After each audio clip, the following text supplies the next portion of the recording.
Okay guys, right, something I want to talk about today with my beautiful colleague Martin over here is entering distance. Okay, so the basic theory with any weapon or even without a weapon is that at some point I come from outside the distance, i.e. over here, where neither of us can do any damage without throwing our weapons, and I have to enter into a distance whereby I can hit my opponent, or he has to do the same to me. With different weapons, there's various different ways of doing this. Start off with the sabre because it's a fairly simple way of entering distance. So with the sabre, we're both right foot forward, both dominant side, sword arm forward, with knees bent. And I start from out of distance. I know that I'm at the correct distance to be able to hit Martin when our blades are very, very slightly crossed. It varies between fighters based on the length of our weapons, the length of our arms, the length of our stride and so on. But I know that if I want to hit Martin's body, I know I can do it from about this distance. And each person, when they're training, has to learn their own distance that they can hit someone from with their weapon.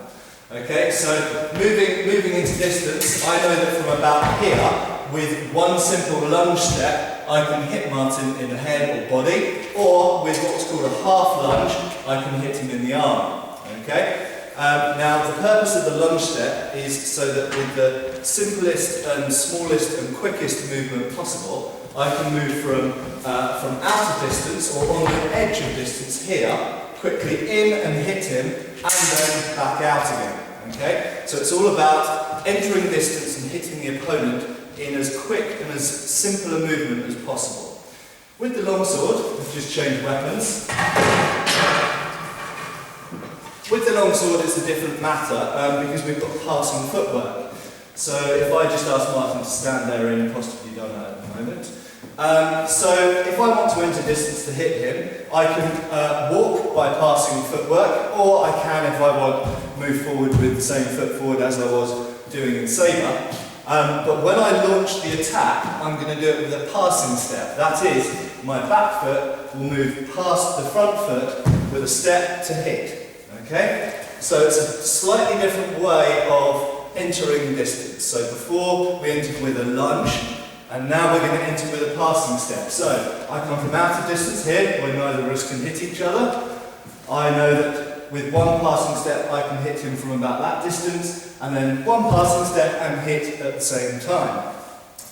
Another thing to mention with any weapon, and the reason why you want to make the entry into hitting distance as quick and as simple as possible, is at the same time you're also hitting the opponent. So that the moment you enter distance, they can't simply hit you in that time.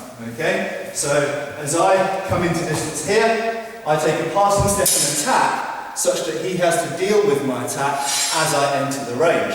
A common fault that you see people doing in sparring and in some videos online is they enter distance and then give an attack. Okay? If he's a good fencer, if I come here, he won't let me launch my attack because I've already entered into hitting distance. And it's exactly the same thing with sabre. If we swap back,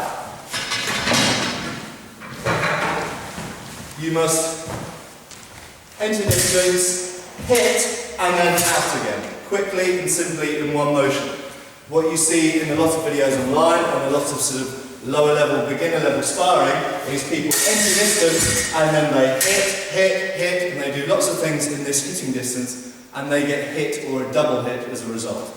So it's important to move into distance and out, or in some situations you move into distance and then keep moving into distance. Okay? So you don't stay at that middle range and slug it out with swords. Thank you.